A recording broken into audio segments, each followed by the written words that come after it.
Hare Krishna. Good morning, good afternoon, good evening, wherever you might happen to be in the world. Welcome to part 4 of Co-Creating the Future of the Krishna Consciousness Movement. I'm Damodara. This is my good friend and fellow devotee, Krsnendu Prabhu. We've looked in previous episodes at the history of the movement and maybe lessons that we might learn, things that might inform what we need to do, things that disrupt the movement, things that enhance the movement. Last week we looked at things that we do reasonably well, notwithstanding that we had lots of ideas about how we might do them better. This one is things we must stop doing, things that are eroding the health of the movement or impeding its healthy growth. Krsnendu, why don't you say a little few words about yourself and about the topic, and we'll get into it. All right. Well, I'll just give a quick rundown in case anyone doesn't know me. I became involved in Krishna Consciousness when I started high school. My first year of high school, I had about 3 people that I knew that passed away, so that was quite a big impetus to look into spiritual life, and just gradually got into it. After I left high school, I met Damodara Prabhu here, who inspired me in the 7 purposes of ISKCON and dedicating my life to preaching, which I haven't been very successful, but I've got that desire, certainly, and hopefully can do more.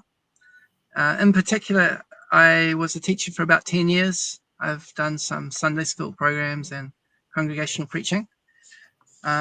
Before that, I did book distribution for 2 or 3 years. I was the secretary for His Holiness Bhakti Charu Swami for a couple of years. And in the last 10 years or so, my interest has been how to develop a systematic way of preaching, developing devotees, and training devotees. And it's based on The Purpose-Driven Church, a book by Rick Warren. Very systematic way of cultivating and reaching people, and combining that with the 5 potent forms of devotional service. And I like to call it Panchanga preaching. So that's kind of like my story up to date. Thanks, And I'm married. I have a wife and I also have 3 kids. One of them has left home and jumped across the ditch. And the other 2 are still here in Auckland. One is at the Hare Krishna school and the other one is at the local high school. We regularly see your son in the kirtans over here. Yeah, I imagine it's kind of his thing. Cut you off there. Please finish your train of thought. Yeah, all 3 of my kids, I went to the Hare Krishna school from the very beginning of their schooling, right up until year 10 for my 2 sons, and my daughter's still there, so I have some experience of one of the Hare Krishna schools. Yeah, we have 3 children, also married, and they're all grown up. We even have a couple of grandchildren, and they're going to Gurukul and so on. So very nice. Okay, let's have a look at the topics we'll look at today. So one of the things that gets in the way is ugly quarrel. And you can see that we're looking at intersangha conflict. We're looking at people carrying around resentment for years and not really getting it off their system, getting it out of their system. We're looking at a culture of casual criticism and aparad, obviously damaging both to our own devotional creepers, but I'm sure we all have the experience of being worried when we meet somebody, even to give them our Facebook handle or something in case they come across ugly exchanges. Every now and again someone might comment. I've got a few people who aren't devotees, Facebook friends, and every now and again they just comment with amazement. Who are these people that you have as your contacts? Oh my God. I just can't believe some of the exchanges. The other thing about that, I think we should look at the East-West divide. So some of the tensions perhaps between the movement in India and its attitudes towards things and the West. The running down of dharmic household life or honest work and business, I think we've got better, but I think there's still a lot of world negating rhetoric and maybe this even goes to such things as scamming to make a living, and the other things that sometimes where devotees have a total contempt maybe for mundane laws or mundane ethics or whatever.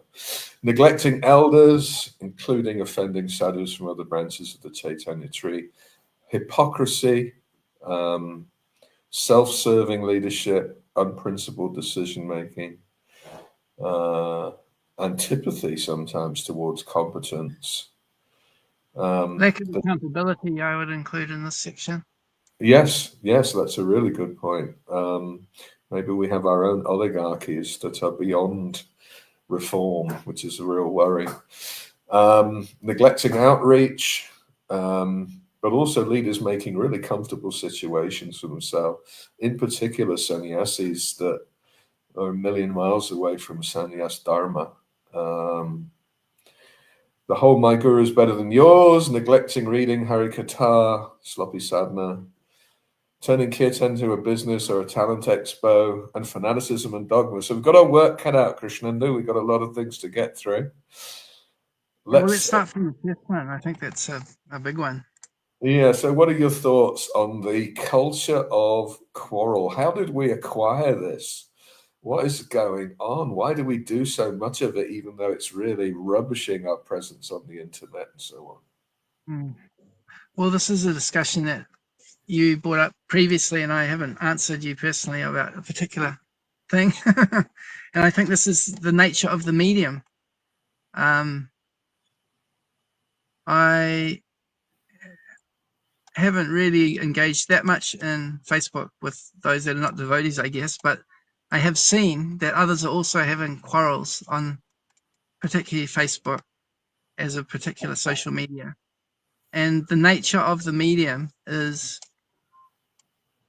that communication is not, it's not the best place to kind of express yourself and to be understood. It's a place that tends to divide people into camps.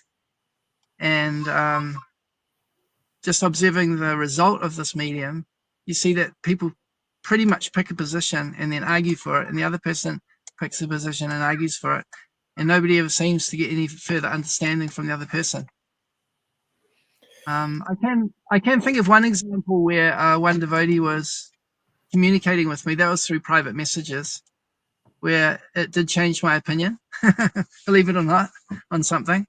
But believe it or not that I could change my opinion, or believe it or not that social media can allow someone to change their opinion. You can take it either way or both ways. But it's not really the medium where people change their mind. It's very combative kind of space, it seems. And the algorithm is designed to echo chamber people's beliefs. So I will engage in a particular subject and I'll keep on hearing the side of it that I'm into, and other people will be seeing another side of it getting reinforced and reinforced. And when they bump into each other, they're like, I don't get it. How come this other person just doesn't see it the same way that I see it? And those algorithms are optimized around outrage, because apparently that's what gets people engaged and keeps their eyeballs on the medium, which is where they, they have their financial arrangements based on, how many eyeballs are on their content for a period of time. So who knew we were especially prone to outrage? I wonder, though, I got a feeling that devotees were acerbic often in their communication, even before it all got supercharged by the internet. And right. I wonder if is it just, Kanishta Arikari stuff where I have to be the best devotee, I have to have the right opinion, I have to sort of dominate and go for supremacy. My understanding is better than yours. I'm more sincere than you. I'm more faithful than you. Is it that?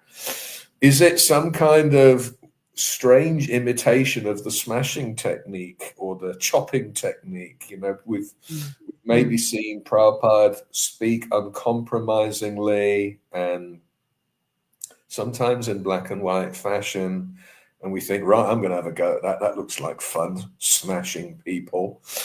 I wonder, do we have a view? We're going to take over the world.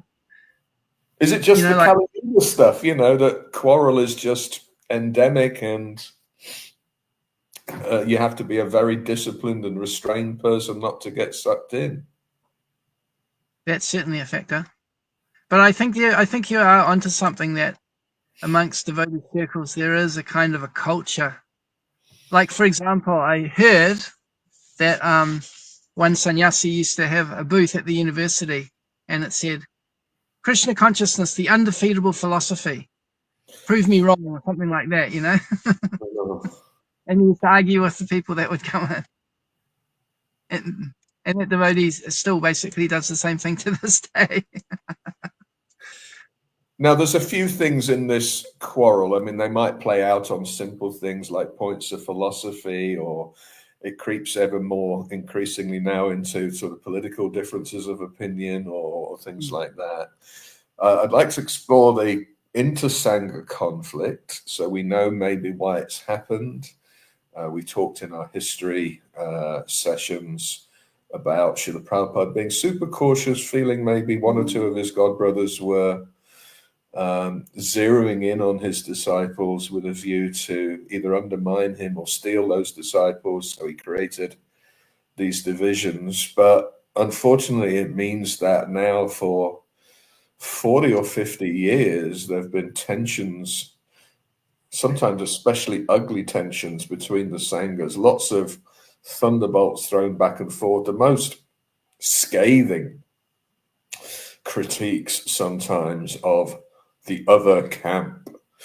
My sense is this also is really unfortunate. I think what we lose sight of sometimes in all of these ugly quarrels is that those who don't understand the background sort of wander in thinking, oh, this Krishna consciousness all seems nice and loving, and it's got lots of lovely aspects of treating people with respect and every soul and non-sectarian, and then they stumble across these kind of ugly exchanges, and I don't think they can square it with Vaishnavism. And to be fair, I think they're probably right. What are your thoughts? I mean, is this just about individuals realizing the damage and starting to develop disciplines of speech and broader mindsets, and, you know, being less about winning arguments and more about dialogue? What do you think needs to change for us to eradicate this ugly, ugly culture? Yeah. No pressure, right? Yeah, Solve it. yeah. Yeah. How can we get world peace, basically? There's different angles to look at it from. One is like that we were sort of talking about, where does it come from? What's like the root cause of it? And as you've mentioned, Prabhupada had quite a revolutionary presentation of Krishna consciousness, and he was quite, I'm not sure what the word, but he spoke strongly, let's just put it that way. And so, as you say, devotees have tried to imitate that, or have taken on that spirit that, oh yeah, hogs, dogs, camels and asses, and, you know, Krishna consciousness is the only way. And it's like a born again, like people talk about the born again Christian or the born again vegan or the born again whatever. It's like it's a shorthand for someone who has taken on something alternative to what they were before, and they've become extremely fanatical about it. And I think within Krishna consciousness, there is a tendency for, because Krishna consciousness is revolutionary to the regular society that practically everyone has grown up in, it attracts people that are attracted to revolutionary things. So then when you join the movement, it's like, okay, I've joined the movement. I'm one of the ones that got it. You know, I'm in the special club here. And then after a while, you start to realize, oh, there's quite a lot of people in this club. What if there's a club within the club that's got it even more than the rest of the ones in the thing? And, you know, then you find one little, maybe an aspect of the philosophy or some sort of perspective on things that distinguishes you again into the group that, oh, we got it, that the others didn't get it. So I do have a feeling that there's an element of that distinction there, of wanting to feel that, you know, oh, we're the special ones, we got it, and the others just don't have a clue, you know, kind of thing. So, yeah, I think you're onto something there. I do remember, and I'll try to go into not so much detail that it's too obvious here, but I do remember very uncompromising preachers as I was growing up in Krishna Consciousness who made a big deal out of, we're the Sangha that doesn't do the tinned tomatoes. Those other people have got no scruples. They will use tinned tomatoes. But you see it on other things as well, where someone might go for an especially uncompromising attitude, let's say, towards the opposite sex, and not even just, that we're against sex, but we must actually talk about the opposite sex in the most disparaging terms to prove just how much more sincere and strict. So I do think there is something about trying to distinguish ourselves, kind of virtue signaling goes on. Is this something that is just unavoidable? Is it about a stage of spiritual, I guess, stunted or unevolved spiritual development, yeah, or and that can only be overcome by someone just maturing? Obviously, making a policy about it probably is going to be as useful as just about every other resolution that the organization generates. That's a good point. Is Well, it that yeah, we realize how damaging it is, both individually and collectively? yeah, okay. A few ideas are popping in my mind here. In Madhurya Kadambini, it talks about something, Utsahan Mai. I think that's one of the relevant Yes. subjects here. That, we've mostly come to this culture as a new culture. It's not like we're coming from generations of practicing Krishna consciousness. And yet we may feel that we understand everything. And so that may be an element of Utsahan Mai, being a little overconfident in our understanding of things. But as you say, maturity, it's just one of the symptoms of immature, unsteady devotional service. And the idea of Madhurya Kadambini is we need to come to the stage of Nishta where we become steady and we overcome those immature tendencies. So I think that's one of the elements. And as you said, regulating things doesn't tend to work. I'm trying to think of an example. Oh, here's an example in secular society where Albanese has passed this law that kids under 16 can't go on social media, right? And my brother's a big campaigner for the same thing in here in New Zealand. But I personally feel that you can try to pass laws, but if people's heart is not into it, they'll get around it, and it'll just cause more problem. But the real thing is to change the heart, to change the, basically to educate people into a different way of doing things. Just like with cigarettes, people don't really smoke cigarettes anymore. This is before the whole vaping thing became big. It just became a socially not so acceptable thing to smoke. It was like a propaganda kind of campaign in a positive way that meant that people didn't smoke as much. It's like what Covey likes to quote this thing that when mores are sufficient, then rules are unnecessary. And when mores are not sufficient, then rules are unenforceable. Something like that. No, And you've so, nailed it. I was literally just writing exactly that. There you go. Oh, you're a fast typer. No, I was actually started it like 30 seconds before you said it. So there you go. Great minds or fools, seldom different. We're obviously on a wavelength here. But yeah, I really think that this is the way that things really move ahead, is by education and changing the culture. And it's like Prabhupada said, in the sense, how will we get a Krishna conscious society? And it's by making the people Krishna conscious, then they'll vote a Krishna conscious leader.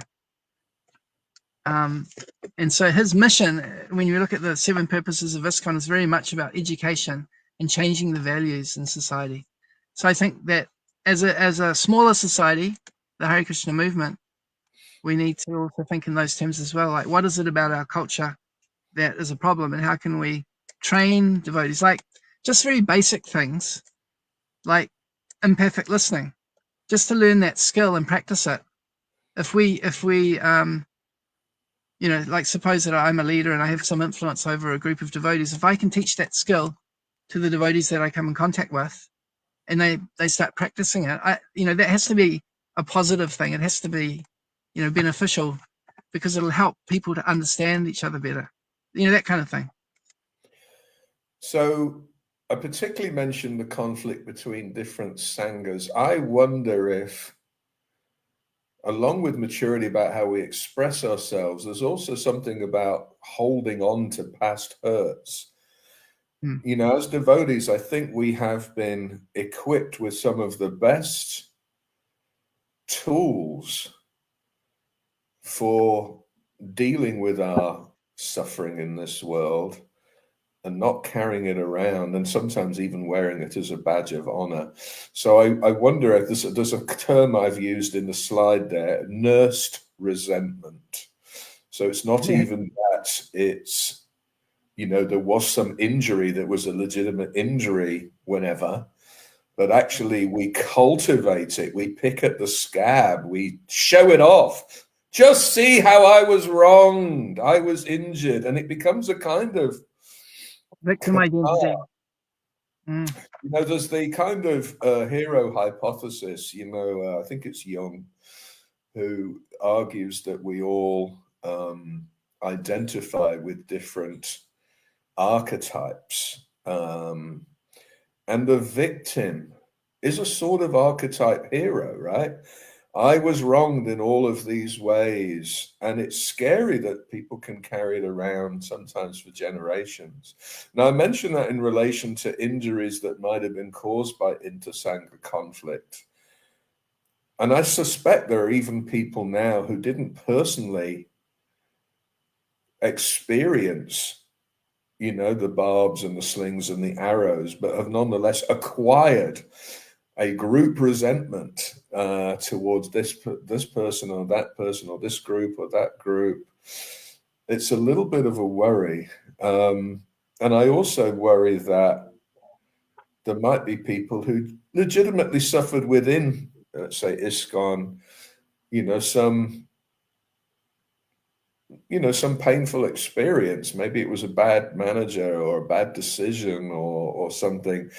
But it really worries me that 30 to 40 years later, that resentment is unabated. If anything, it might have even gone slightly septic.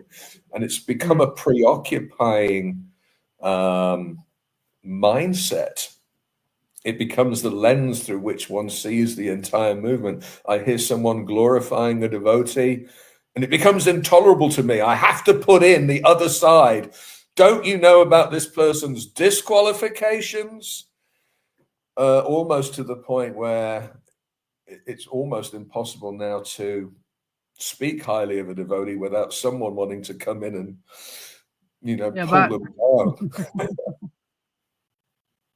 Yeah. And so, sorry, Krsnendu, go ahead. Like our friend Padmasambhava, he used to talk about the Prabhu Bhatt disciples. Whenever someone said something, yes, Prabhu Bhatt.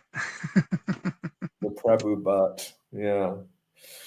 And I've put here just whether we've actually now got a culture of casual criticism and aparad. There was a time at which I think the invoking of "don't be offensive" used to stop people from expressing, and it may have even been weaponized to stop people expressing legitimate grievance. Now we've gone to the other extreme where there's always no one sacred. I mean, we did talk about one of the important things is respect of great devotees.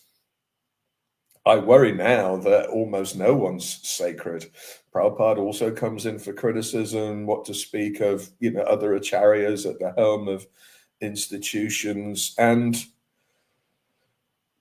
someone might have only been a relatively new devotee and feels emboldened to be, disparaging. Let me tell you why this one was wrong or that one was wrong. It's like, oh, okay, we've gone extreme in that regard. I don't know if you have any thoughts on any of that. Yeah, I'll address the later point first. I remember someone saying that when we recite the 10 offenses, the first offense is to blaspheme the devotees who have dedicated their lives to propagating the holy name of the Lord, or something like that. Yeah. There was one version of it was spreading the holy name of the Lord all over the world or something. And so that kind of like qualified it to the point, oh, well, that means Prabhupada, but anyone else is free game, but Lord Chaitanya taught that if someone chants the holy name even once, they should be, considered a devotee. And of course, there's nuances between, degrees of a devotee, but the idea of, and then there's this idea that we've touched on earlier that Prabhupada had said that there are devotees and demons in the dress of devotees, right? And so then automatically it's like, well, it could be any of them. So, and then the respect goes out the door. I mean, my personal feeling is that you can't really go wrong in showing respect to people. Even if you disagree on a particular point, you can argue, and this is where what do they call it? Ad hominem attack and hate the sin, not the sinner, that kind of thing. Like, you may disagree with someone on something, but you can still show respect to that person at the same time as disagreeing with what they, have to say. And I think Well, that yeah, sorry, Krsnendu. I was already disagreeing with it you seems that straight that's lacking. It up. seems lacking. And we have to be able to discuss differences of opinion maturely without demonizing and without getting super aggressive and hateful. Dialogue, the ability to both listen and make one's point, but make one's point respectfully. I think these are necessary. The last little sub bullet on this topic of quarrel is the concerning divide between East and West. So, we talked about how in the early days of the movement, everyone was a convert living in the ashram. And that all changed around the mid 80s, possibly because people were moving out and getting married and doing stuff like that, but also the fall down of the gurus, and maybe that decimated the ashrams. And this was also simultaneously the rise of the Indian diaspora. In the first few years of the movement, it was only in the West, and Prabhupada had really struggled to get a foothold in India until he was successful in the West. And he went back to India and suddenly things took off. Well, now India, of course, is super strong, and they don't maybe have a lot of the same challenges that we have in the West. They have a different set of challenges. But sometimes there is this, just as there might be racism towards Indians in the West, there's sometimes a casteism where Indians might go, well, look, who are these floozies over in the West with their liberal ideas and their crazy, they've got no culture. And now they're trying to dictate to India. So I worry that there's been a rise of kind of nationalistic fervor there. And maybe leaders in ISKCON India are even fanning that anti-West sentiment to some extent. Maybe they're seeing some of the cultural broadening in the West and thinking, well, no, we actually want to be hyper traditional. We're branding ourselves here in India as resurrecting the old ways, and you strange, Westerners without culture are doing some strange things. What do you mean women are going to initiate? So it goes as far as threatening maybe secession, that we're going to, divorce ourselves from the rest of the ISKCON world and do our own thing. You guys are just holding us back with your scandals and your nonsense. So I wondered if you had any thoughts about that potential schism or those tensions in particular. Yeah, and it seems to align with the whole kind of like left-right divide as well. That It does. It absolutely does. the whole traditional conservative type of thing versus the more liberal type of like the archetypical view here. You've got super traditional Indian, and then you've got the North American thing, and the North American are more broad-minded in terms of well, women can initiate, and and maybe we can make some accommodation for LGBTQ or things like that in the West. And the Indians are like, what the heck is that? And then the Indians want to, like, based on their own culture or some of the things that Prabhupada said as well.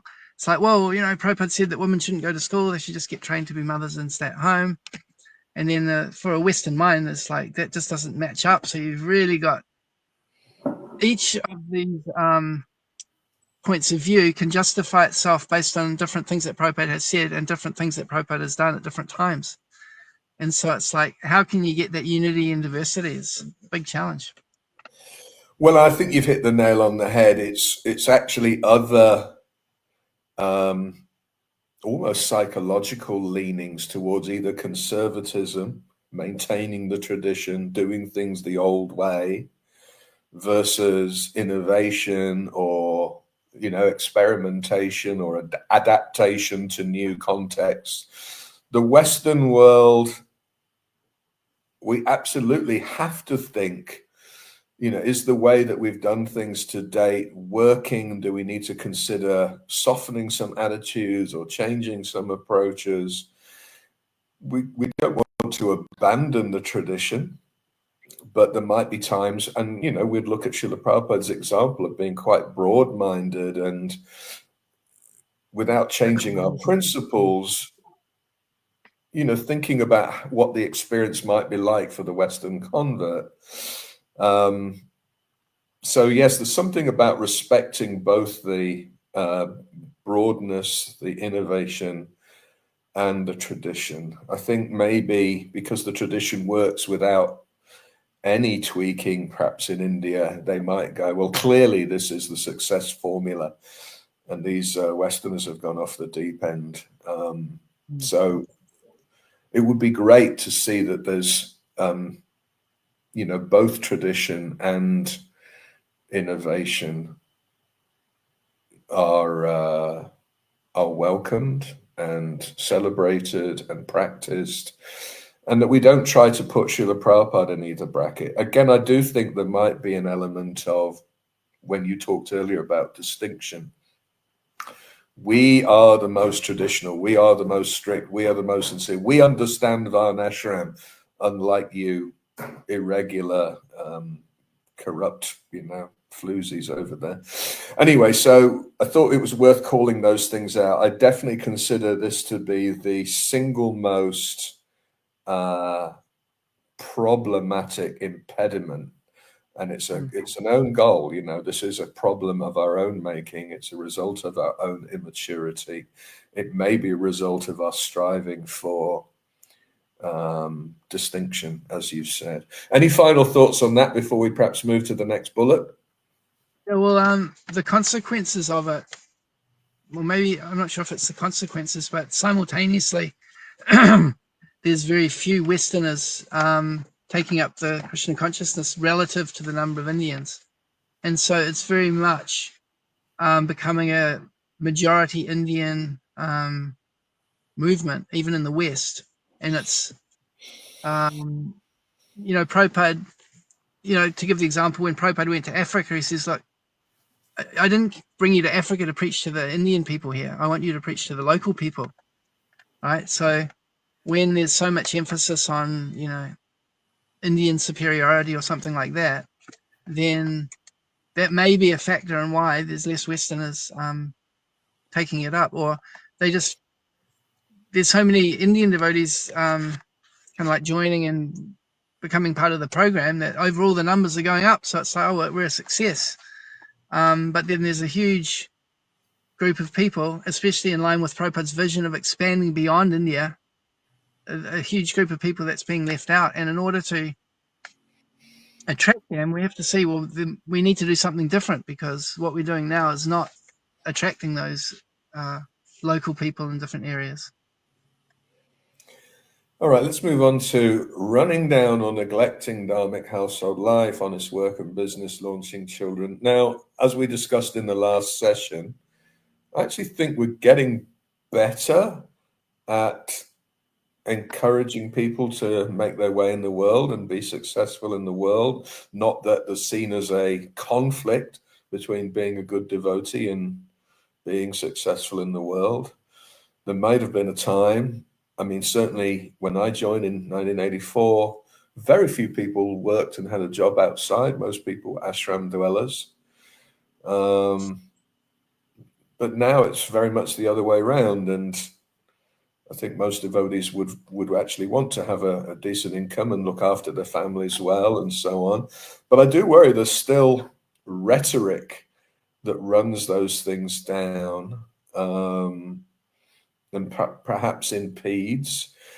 Certainly, I think that there are times we shortchange our children by not imagining that they need to be successful in the world as well as in their spiritual lives.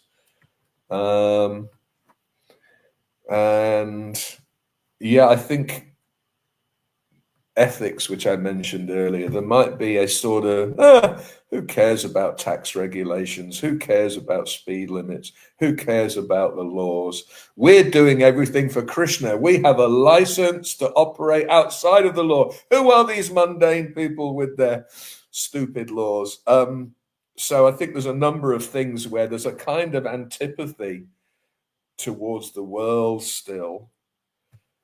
And again, we might wonder, well, why don't we get more people joining up? Well, maybe they're seeing some of this rhetoric and going, oh, okay, I don't know if that's what I want. I don't know if I actually prefer to keep doing all of these normal things and add Krishna to my life. But anyway, these are just some of the immediate ideas. What are your thoughts, Nendu? Yeah, I mean, my experience is that it used to be like that, but I would like I think you I think said, we've already dropped it. yeah,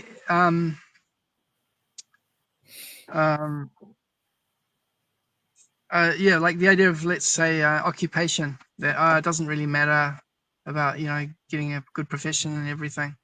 Whereas now, and I'm sure, I believe you've had an example like this where someone will say, oh, look at my daughter or my son, they've got this very good job in this corporate organization and they're making a lot of money, they're a great success. But they never chant Hare Krishna and they never read the books and they don't do anything Krishna conscious. So where's the success? So like you But can maybe we've throw the gone to baby the out other with the extreme. bathwater. Yeah, it can be. It can be. And in a similar way, in the early days, the parents were very militant about the kids. You have to chant and you have to dance in kirtan and you have to like it. And then it's like, oh, we forced our kids to chant japa and we forced our kids to do things before. So now we won't. It's all hands off. And if they feel inspired, let them just come to their own decisions about that. And so, it's like a pendulum. You go too far to the one side or too far to the other. An interesting analogy when I was speaking with Urmila about it is, I was saying, do you force your kids to chant japa? And she said, do you force your kids to brush their teeth? It's like, it's something that you want them to do. So you figure out a way that they do it. But if you force them in a horrible way, they won't want to do it. But it's, you want to make it happen. I thought it was an interesting way of thinking of it. Interesting frame. But there is this pendulum of like, oh yeah, either I have to just like really force them or I just leave them to figure it out for themselves. But there's obviously a middle ground there where you use your intelligence to inspire people to do things. I worry that there's still a lot of devotees practicing some kind of hand-to-mouth survivalism.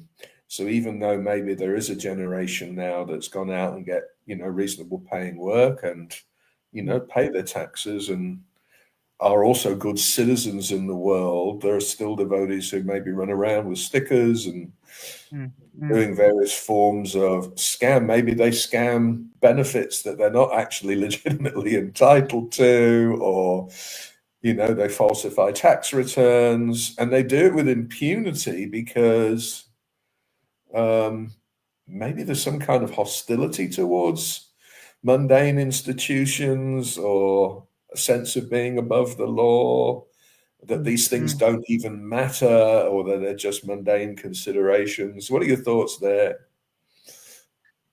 I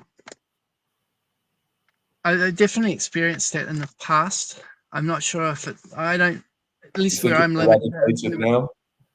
I don't observe that as much now. I think that, I mean, particularly here in Auckland, there's a strong emphasis on, following the laws of the land and, being in the good books with the police and, things like that. And so because it's the ethos of the temple leaders, then I think the majority of devotees have that feeling too. And again, in the Indian community, I think that's certainly a value. I haven't really observed it so much amongst Indian devotees that they're trying to do scams. And I think, again, it's a demographic thing like you're talking about. And when someone kind of like gives up everything and jumps into a movement and, sacrifices everything, they don't have much to fall back on. Whereas the Indian community, they've added Krishna consciousness to their stable economic and, kind of social life.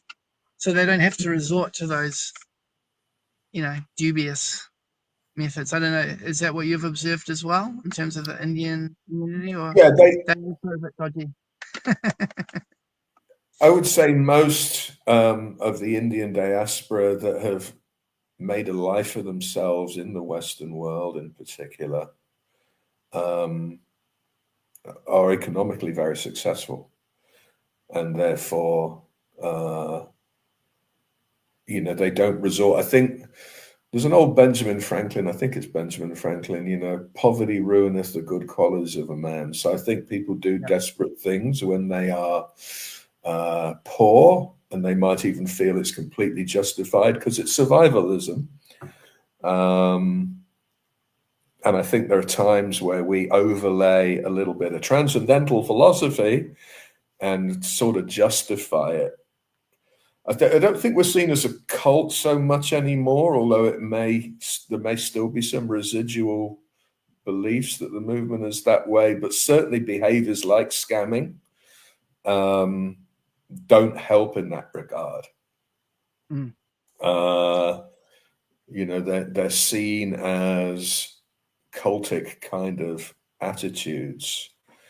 And I do think that it could have been that people who came into the movement at a time where we were justifying running around with stickers and Hong Kong cheap paintings and other things actually felt, well, this is perfectly legitimate. I'm doing it for Krishna.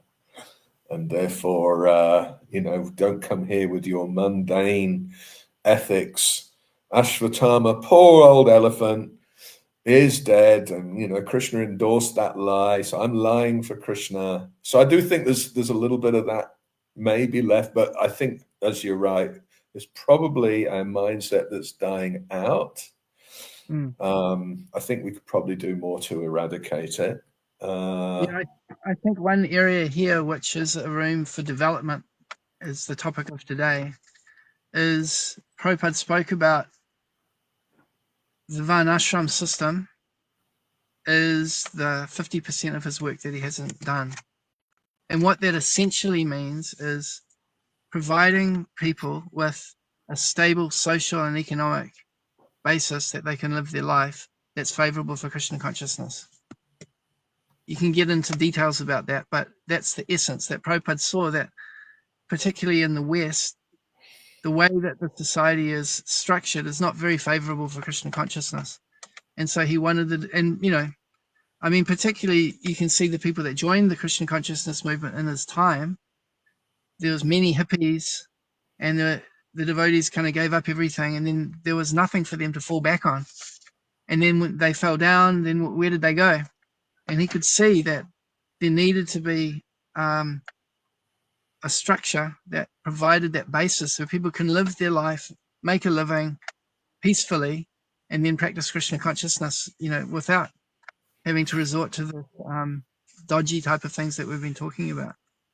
Well, and maybe it comes when someone is in the brahmachari ashram or a single dependent resident volunteer living in the temple community, that it's not seen as, this is what you're doing and it's a perfect form of surrender, but actually proper provision is being made.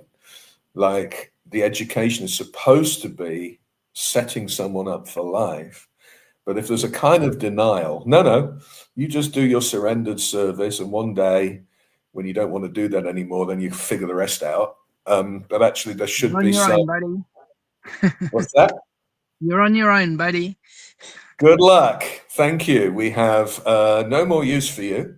We have utilized your good years, and now you're sort of surplus to requirements.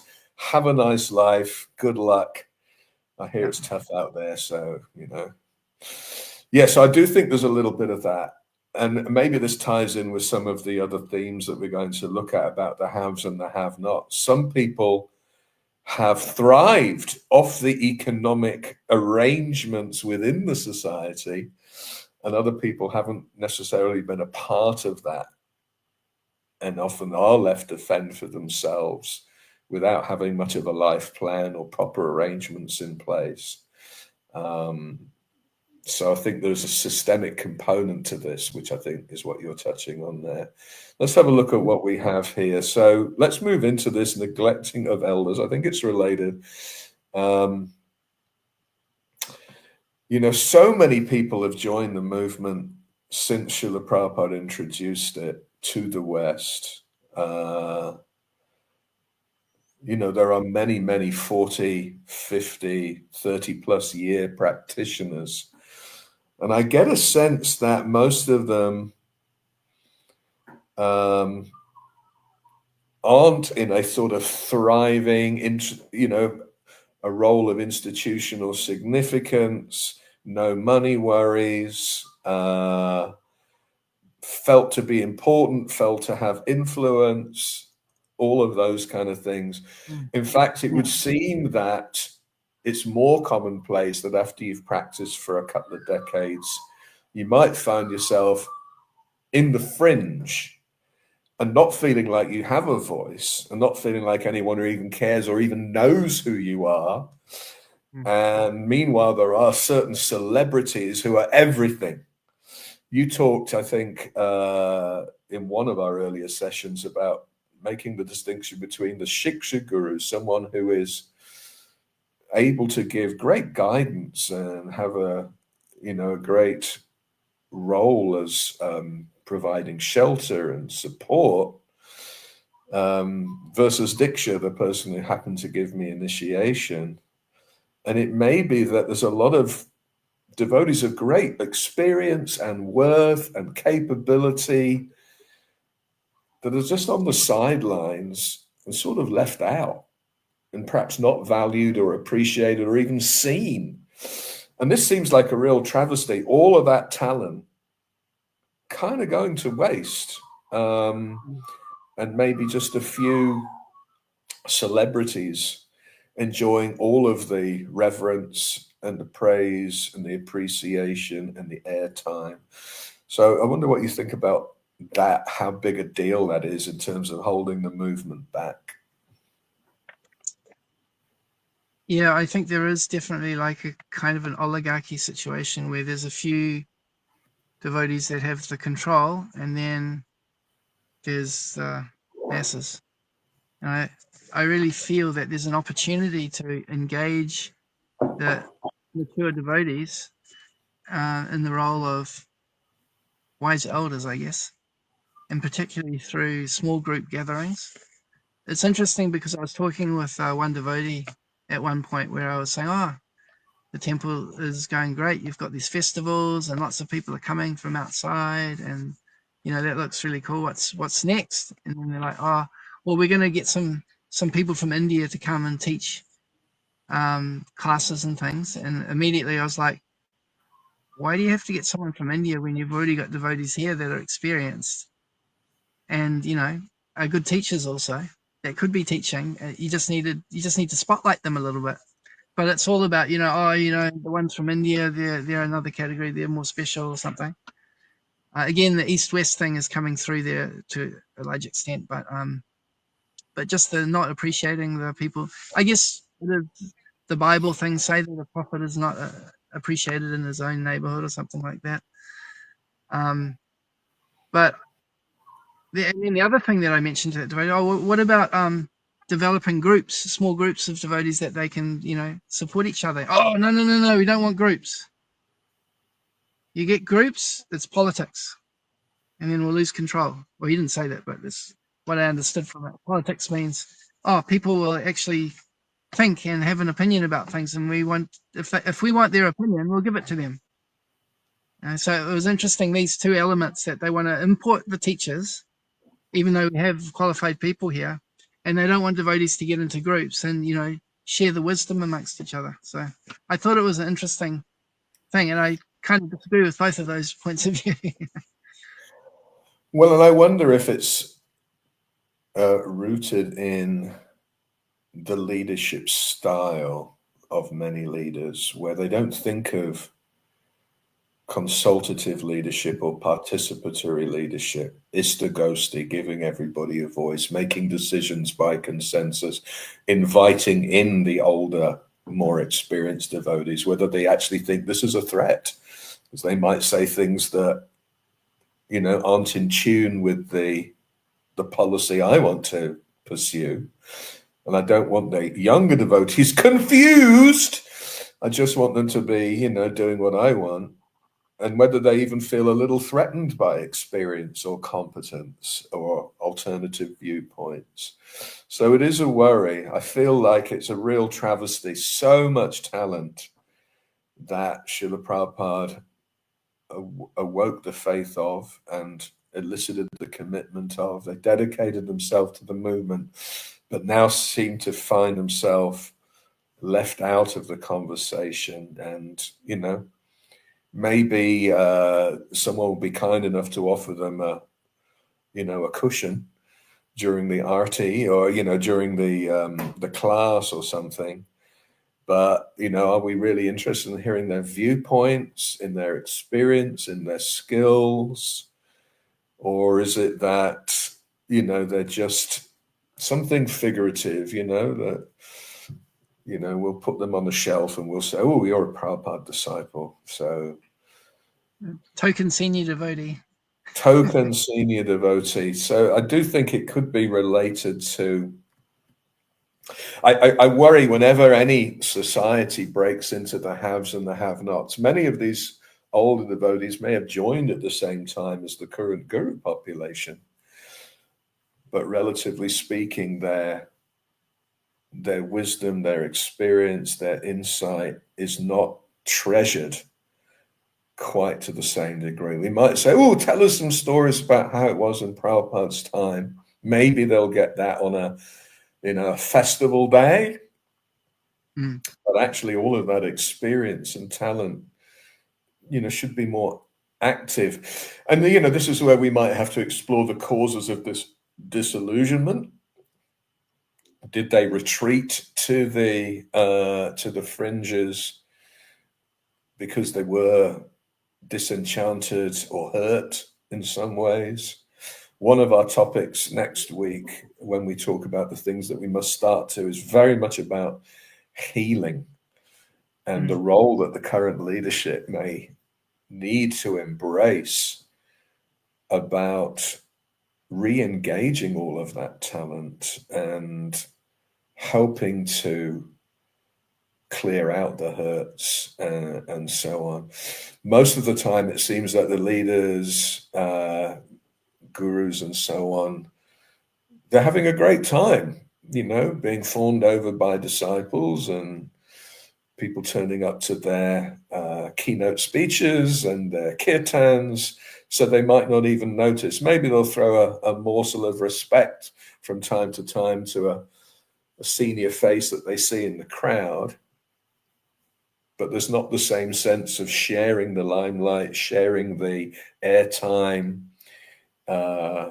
even spotlighting some of that great experience and so on. It seems that there's a lot of, you mentioned earlier, Utsahamai, so isn't the one Haranga Rangini surfing the waves? So maybe there's also an unsteady form of devotional service, which is very much about loving being in the limelight, loving the attention and all of the accoutrements that go with progress, and kind of losing the sight of sadhusanga as such an important foundation. Anyway, those are just a few thoughts.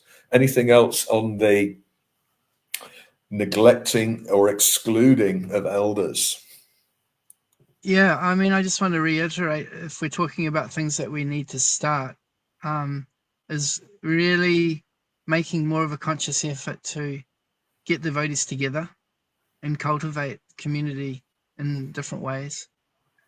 I think that, as I mentioned earlier, there was a deliberate desire to prevent that happening for the person that was talking with me.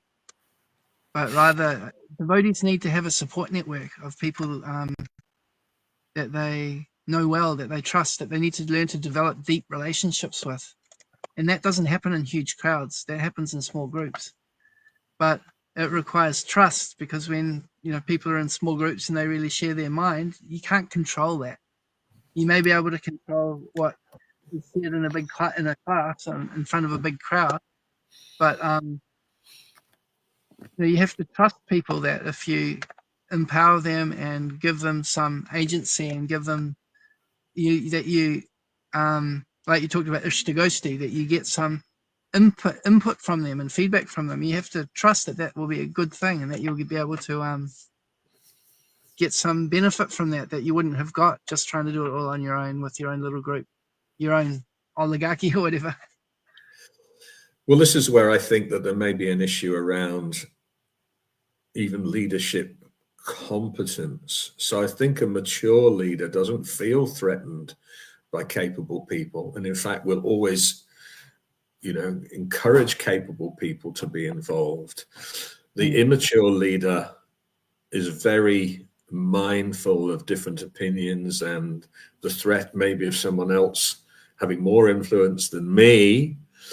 And that autocratic style. So people might think, well, Prabhupada was pretty autocratic. Yeah, Prabhupada really didn't have any peers in the movement, and he was in his emergency mode, and it's generally described being more directive when you're the significantly more experienced person and it's a time of crisis is absolutely the right style. And My having sense said is that, he was also he delegated so much, and he delegated trusted so much. people, even though you might say they sometimes weren't worthy of the trust that he gave them. But he was like, I'm an old man, I need to translate these books. Just read the books and do what it says, kind of thing. Well, I'd also say autocracy is the default style of someone who hasn't really given any thought to whether there are any other styles or not. And unfortunately, you could have a benign autocrat, but all too often you get something more Stalin-esque, where the emergence of anyone that might be seen as a rival is such a big threat that you will neutralize them in one form or another. So I do worry that there's a bunch of that's really happened here. Let's keep progressing. Our goal would be to get through all of this in the hour and a half, and you can get on with your day, Krsnendu. All right, we're doing well. So this next one really does talk about the dearth of leadership, or even corrupt forms of leadership. So hypocrisy, saying one thing and doing another. Kutanati is one of the anatas mentioned by Srila Krishnadas Kaviraj Goswami in Chaitanya Charitamrita. Srila Prabhupada calls it diplomacy. You could also say duplicity. Bhakti Maharaj told me it meant two-faced in particular. So one face to the world, one face when no one is looking. Self-serving management. So the perception that somebody is looking after their own interests rather than community interests. And really the GBC have to look at the extent to which they're really serving the community versus they've started to become an oligarchy, as you said, that really serves their own interest, protects their own interest. Really unprincipled decision-making. So this goes with managerial incompetence, that decisions are made that aren't actually following due process or, aren't ethical in nature. Brutal autocracy, antipathy towards competence. I wonder if we might still think, no, I'm sincere. That's all that matters. I don't need skills. Skills will just Krishna will empower me to make good decisions because I chanted good japa. I think there's a lot of I've really... observed something which is simultaneously the same and different to that, where the leader will not want people who are independently thoughtful. He likes someone who's competent in terms of they might come from a corporate background and they may have some skills of that nature, as long as they're submissive to the will of the the temple president or whatever. So it's a distinction here between people that are kind of like materially competent or competent in a particular skill, but avoiding those who are more free thinking, that have maybe some challenging point of view. So I've noticed that we have this person's from the corporate world, or this person's experienced this and that, because they never questioned me. So that's why So it's another distinction, I think.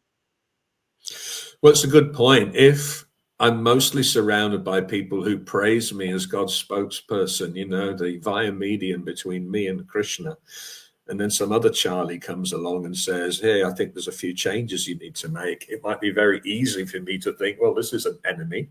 This is somebody who's clearly not favorable to the movement. Because I've conflated myself with being the movement. Oh, this person is critical. I don't want to be around that energy. They're offensive. And so, yes, we may have made ourselves the only legitimate authority in the room. There's also where accountability comes in. I've got a background in the education system, so every year there's a principal's appraisal, where someone comes in and they consult with all of the employees, the teachers, and the staff, the students, the parents. They interview all the stakeholders and get some input, and then they feed it back to the principal and say, well, this is where you're doing well, this is a room for improvement. And it's a process of growth. But I don't remember really seeing anything like that in ISKCON with any of the leaders. Well, and it really raises how much of what's impeding the movement's healthy growth right now is an insufficient leadership culture, or even possibly a corrupt leadership culture. You've talked of the lack of accountability.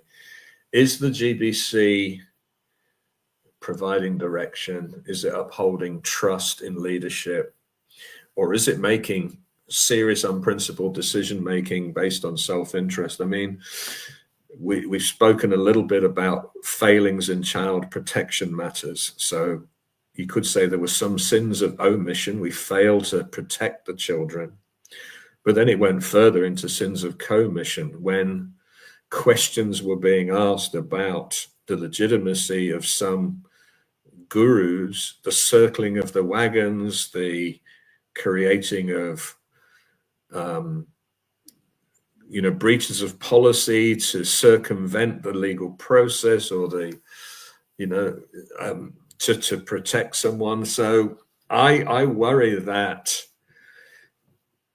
again, if we surveyed all of those who do feel disillusioned and disenfranchised, and it's a very large percentage of the total Vaishnav population, how many would point to leadership corruption or problematic decision-making or uninspiring leadership? I sense it would be a huge amount.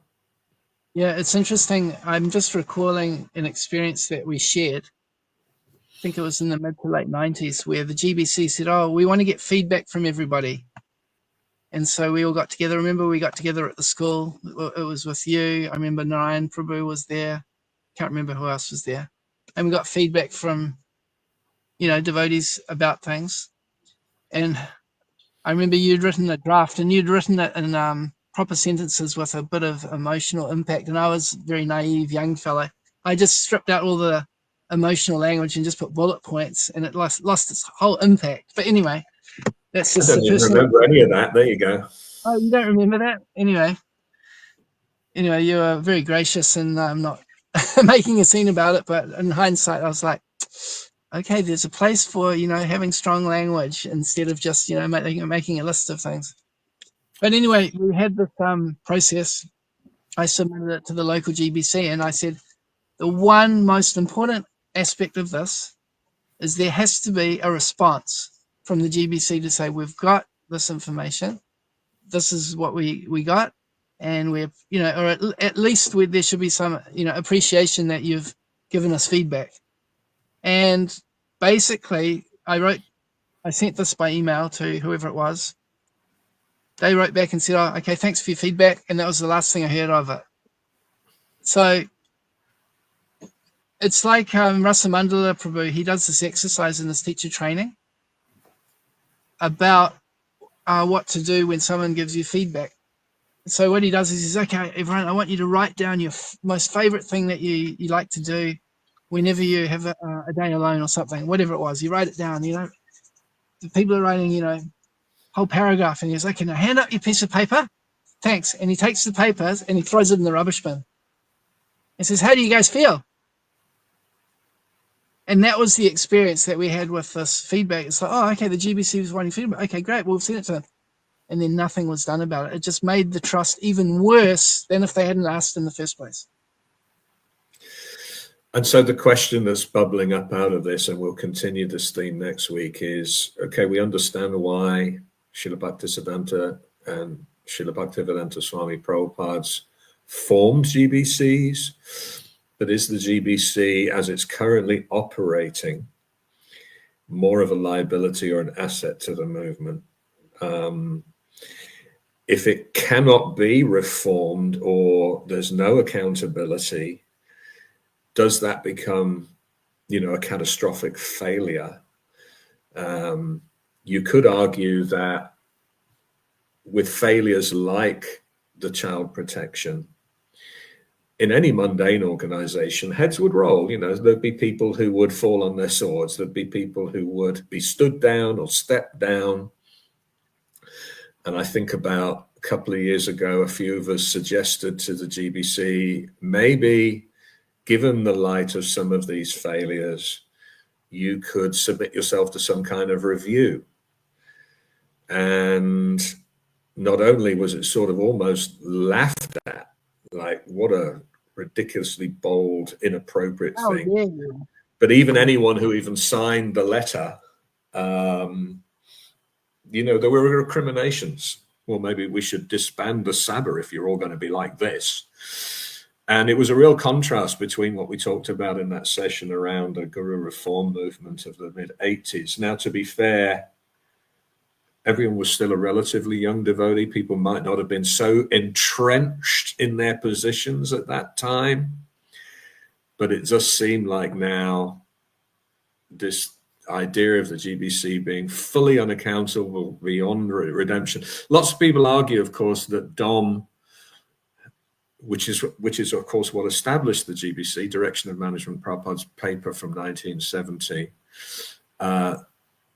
should have had term limits and people being re-elected as a form of accountability. But we don't have anything like that. And so there is this real question mark of, can the GBC self-correct, or is it now just on this oligarchic course, plutocratic course of being beyond, beyond correction, beyond reform? Where does that all head? So there's definitely an interesting question. Let's keep going with these because I'm mindful we've got 25 minutes or so left. I think they're strands that are all somewhat tangled up. So there might be a perception that not only are we not doing the outreach that we were doing in the heydays of the movement that would naturally lead to more people, joining the movement, but that it's become set pieces for celebrities, and that leaders are, particularly gurus, are having this really comfortable lifestyle. And it's all become now about those leaders and that lifestyle, irrespective of whether the movement's in great health. I don't know if I'm being extreme. These could be. What's your view? Do we have a worrying degree of the haves and the have-nots, both in terms of airtime, opportunity, and influence, but even in terms of quality of life, that there's a small group of people who are living high on the hog, having quite a nice, quite a rich life, while there are others who are scrabbling just to keep a roof over their heads. What are your thoughts, Krsnendu?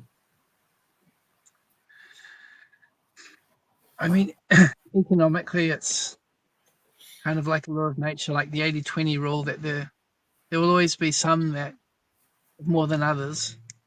But I think the real principle is everybody living according to their dharma. And it seems to be that the lifestyle of some sannyasis doesn't seem to be very renounced.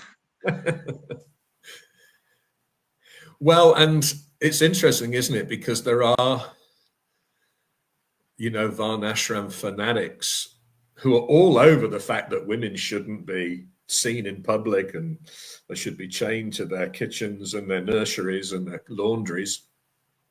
And it's even unchaste for them to lead kirtan or give class. What to speak of, giving initiation. This total disregard for Sri Dharma. Apparently, so much beating up on the Vaishnavis. Meanwhile, the sannyasis have got a free, carte blanche to completely disregard their dharma. And no outrage, apparently. That's fine. I mean, it's a very, very strange double standard. Because the guru is as good as God, right? Yeah, I guess it's that. And I think maybe we like this idea of a celebrity culture. I mean, celebrity culture wouldn't be unique to our society.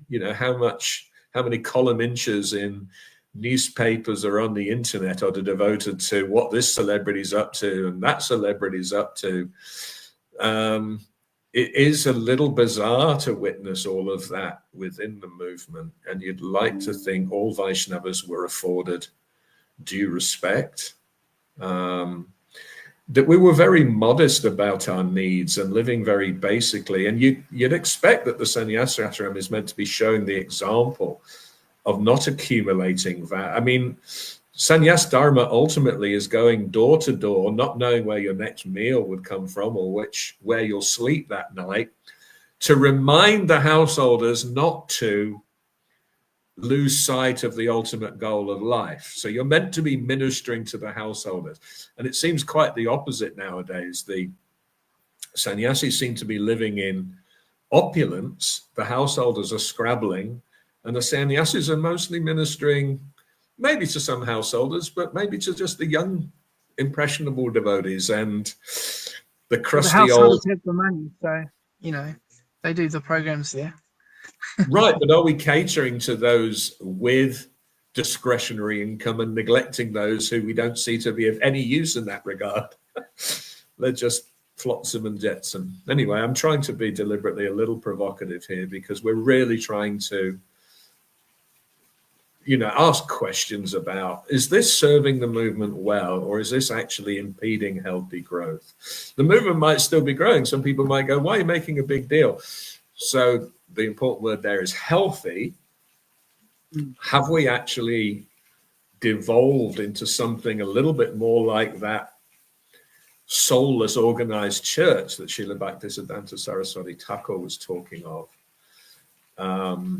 where hypocrisy, predominates and, mature people start to have, compromised faith because they're not seeing great examples. And, it's a great little festival for neophytes who are still into hero worship, but mature devotees kind of out there on their own. Good luck. These are just some thoughts. What do you think?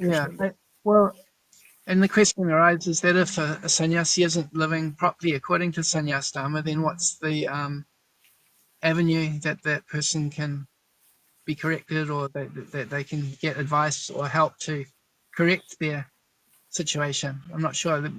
There's a sannyas ministry. I don't know what kind of teeth it has, but Not sure how it works. Well, many people would point out that there's a lot more laxity now mixing with people of the opposite sex. So sannyasis maybe playing happy families with children on their laps, or, you know, very casually relating to Vaishnavis.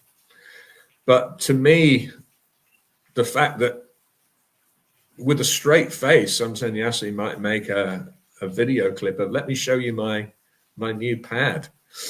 And, you know, that they've got bank accounts and they've got quite opulent residences. And yeah, you know, the extent to which that's serving the movement well. I mean, we know that one of the things that's an impediment to bhakti is eating more than required, collecting more than required. And you'd think that sannyasis should be showing that example of renunciation. And if they're providing the leadership to all other members of society, what kind of example are they now setting? Maybe we will be encouraging more and more people to become celebrity preachers, doing the banquet circuit, and maybe it's at the expense of true outreach, you know, that we're... I think another issue here again is not respecting the elders.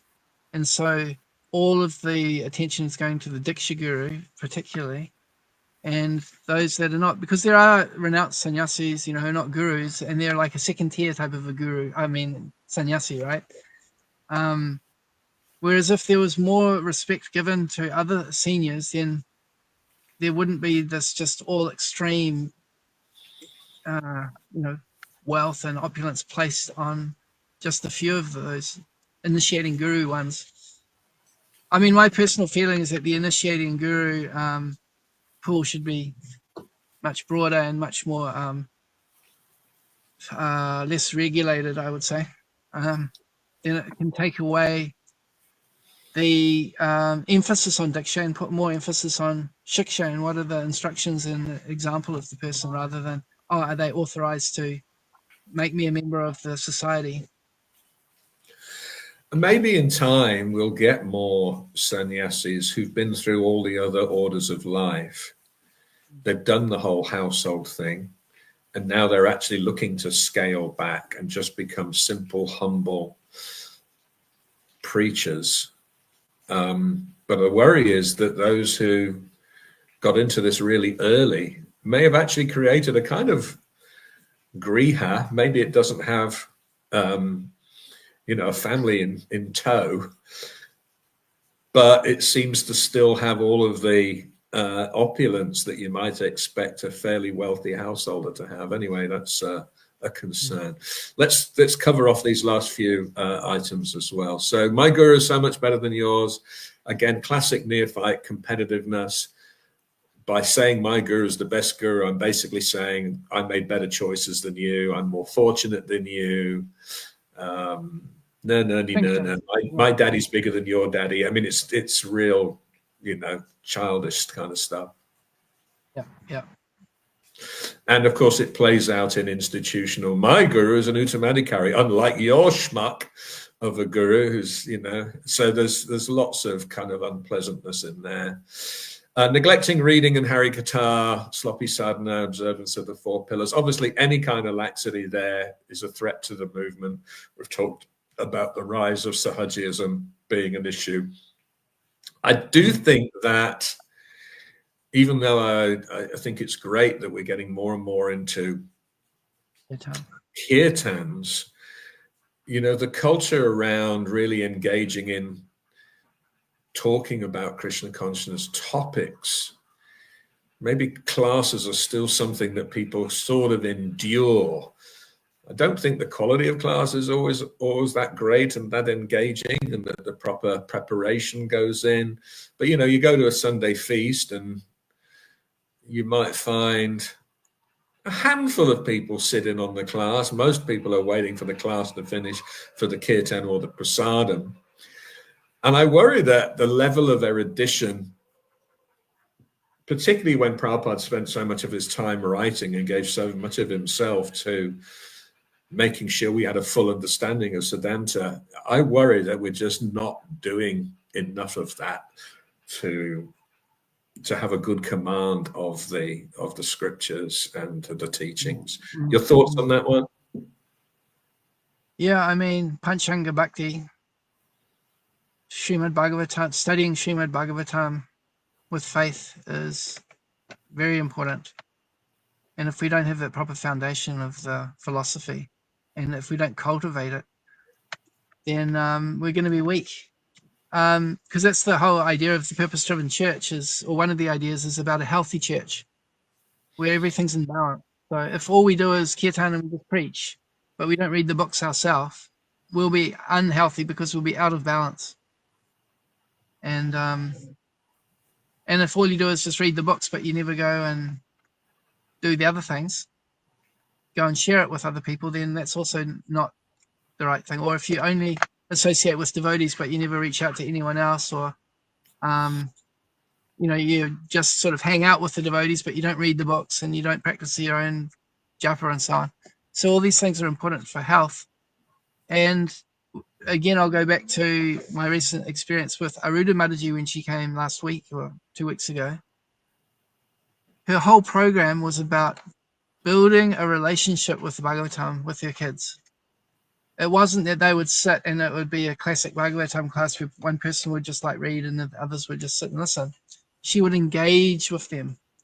All right, so let's read this. All right, so this is what this is. And what do you think this means? And can you think of an example like this? And how, so she would really get them thinking. And through developing the relationship with the Bhagavatam, because Krishna is not impersonal. By diving into these books of Srila Prabhupada, you're actually associating with Prabhupada and associating with Krishna and developing that relationship. So she put so much emphasis on that, and that's where they were able to develop all of the critical thinking skills and all of the academic requirements that are needed for their intellectual development, that they became professors at the age of 21 or whatever it was, so I think it's really important to develop this understanding that the Bhagavatam is not something that you just kind of like read it so that you can say you read it, or that you just go to the class because that you have to do that. We really have to have a desire to develop a relationship with Srimad Bhagavatam. And we should be developing the talent in every member that they become a gifted speaker about Krishna consciousness. Now, not everyone's going to feel inclined to do that, but I get a sense at the moment there's no good system to encourage that. And you can sometimes even have people who've been devotees for years and you hear them give a class and you're thinking, wow, okay. One might have expected, your capacity to speak about the teachings to be a little further evolved.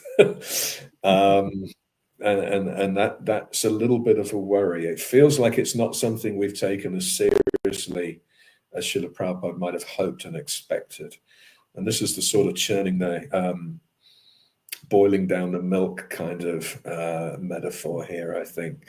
Prabhupada really wanted us to become, to immerse ourselves and discuss threadbare.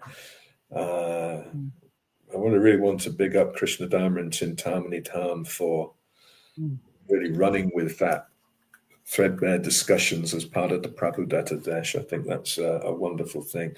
And again, I'd love to see more people encouraged to express their ideas about Krishna consciousness rather than the Vyasasan more or less being occupied by the same old folks. I think we should be, encouraging, just like we encourage lots of people now to lead kirtan. I think it's a similar thing. People should be encouraged to study and be able to present Krishna consciousness. Let's cover off these last couple. Oh, Krishna, Yeah, it looks like a you. couple of points on that one. Sure. So the first one is that in our society, we have the external validation of initiation. So in other words, we join the movement and then we're like, oh, okay, so what do you do? Well, if you chant 16 rounds and follow 4 regulative principles, you can get initiated. It's like, okay, there's a goal, right? Something to work towards. So then you get initiated. It's like, oh, now I'm initiated. Now what? It's like, well, if you just keep it together for 6 months or a year, you can get Brahmin initiation, and you can go and stand on the altar during festivals and look like a big shot. I mean, you can worship the Lord on the altar and develop your relationship through deity worship and so on. It's like a external kind of a goal. But then if you reach that point where you've got Brahmin initiation, there's no kind of external goal from that point on. It has to become more internal. And there's no real mechanism for developing, that more internal Krishna consciousness. There's things like Bhakti Shastri, Bhakti Vaibhav, and so on, which could have their place in that respect. But, I just feel that people join and they've got some kind of clear goals, and then there reaches a point where it's like, oh, okay, now what? There seems to be a lack of support for people to go deeper and to help them. And that's where I, again, think that the small groups, particularly if it's has a basis in Shastra, it can be really helpful for devotees to, go deeper. Let's cover off these last couple. So I think we talked about this next one quite a lot last week, turning kirtan into a business or talent exhibition. Let's distinguish between a healthy attraction to Krishna's names and promoting Krishna's names in a spirit of prayer and worship versus becoming musically proficient and picking up a bunch of worshipping followers. And then, just fanaticism and dogma, which I think we more or less spoke about a little earlier. So let's aim to close out in the next few minutes. I don't want people to think that this is just, 90 minutes of trashing the movement. These are serious concerns about things we think hold the movement back. And the metaphor in my mind, at least, is, if you're going to grow a nice plant, then the acidity or the pH of the soil is actually a massive factor. And to me, these things are all acid. Even if something manages to grow in an environment where all these things are happening, it won't be healthy growth.